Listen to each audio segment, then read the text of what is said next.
Vous connaissez le petit ours brun? Le voleur du miel d'abeille? Vous avez même sûrement eu un ours en peluche dans votre plumard à un moment ou un autre de votre vie.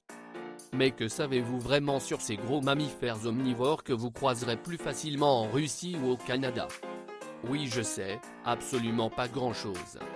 Pour les découvrir en détail, regardez cette vidéo. Et n'oubliez pas de vous abonner à la chaîne, et mettre un petit j'aime à la vidéo, car il y aura toujours des belles vidéos qui vous attendent.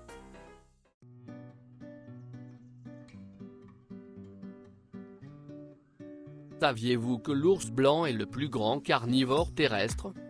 Et même qu'il est en haut de sa chaîne alimentaire. Il n'existe qu'un seul animal sur Terre, et pas en mer qui lui arrive à l'épaule, et c'est un autre ours. C'est bien l'ours Kodiak qui habite sur l'île du même nom en Alaska. Et qui est une sacrée belle bête.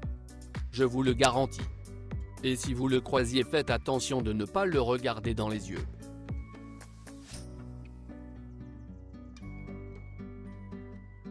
Contrairement à pas mal de mammifères, les ours ne voient pas tous par la même chose ni de la même façon. Mais dans l'ensemble, ils voient plus de couleurs que les autres mammifères comme les chiens par exemple. Il s'agit néanmoins de leur sens le moins développé, l'odorat et l'ouïe étant beaucoup plus.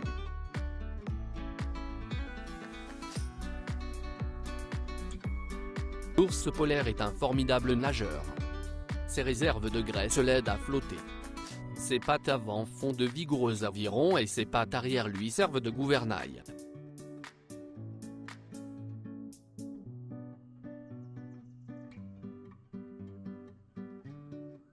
Saviez-vous qu'un grizzly peut éclater une boule de bowling avec sa mâchoire? Avec une pression de 8 millions de pascal. Sa mâchoire peut clairement vous casser quelques os, plusieurs fois, et sans forcer. Et donc défoncer une boule de bowling, ce qui ne doit pas arriver tous les jours. À moins de tomber sur une meute de boules de bowling bien sûr. Et un conseil. Surtout, évitez la mâchoire des grizzlies.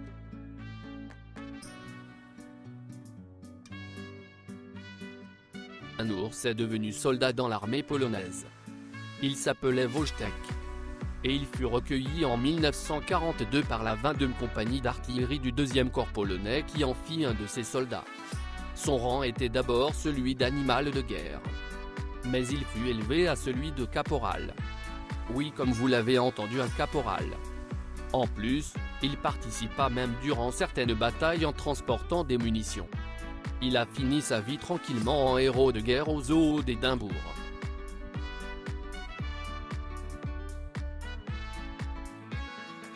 Vous pouvez consommer 58 000 calories en un seul jour? Eh bien, un grizzly peut ingérer jusqu'à 58 000 calories par jour, sans aucun souci. Au plus haut de sa consommation de bouffe. Et juste avant l'hibernation, le grizzly mange comme 4 fois la même quantité, et sans développer de maladie cardiaque ni de diabète. Cela a grandement intrigué les chercheurs qui étudient actuellement la manière qu'ont les grizzlies peuvent traiter cet apport violent de calories, espérant peut-être y trouver des solutions contre l'obésité humaine.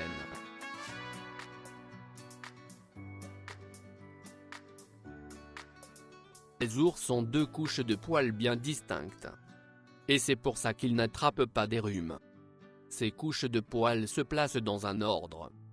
D'abord une couche inférieure très courte servant à les protéger du froid.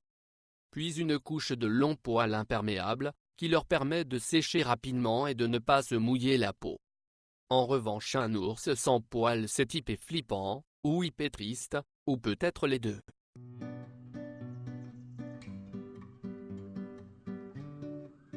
Les ours sont loin d'être débiles. Ils sont d'ailleurs considérés comme des mammifères très intelligents, capables de réflexion complexe, ainsi que d'utiliser des outils. Certains ont même appris à rouler de grosses pierres sur les pièges à ours afin de les déclencher et de pouvoir récupérer la passe sans danger. Et puis un animal qui dit bonjour ne peut pas foncièrement être con.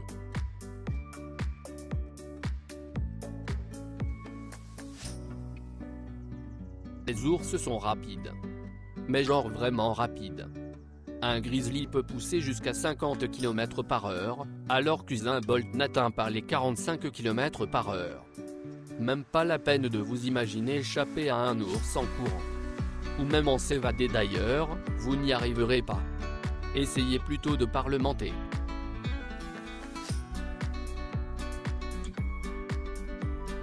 Les battements de cœur d'un ours passent de 40 par minute à 8 quand il hiberne. Leur température corporelle baisse aussi de près de 5 degrés. Ce qui est finalement assez peu puisque certains lémuriens perdent 30 degrés lorsqu'ils hibernent. N'essayez pas chez vous, c'est très risqué. Merci pour les encouragements. Et si vous connaissez d'autres choses sur les ours, n'hésitez pas à les partager aux commentaires. À la prochaine.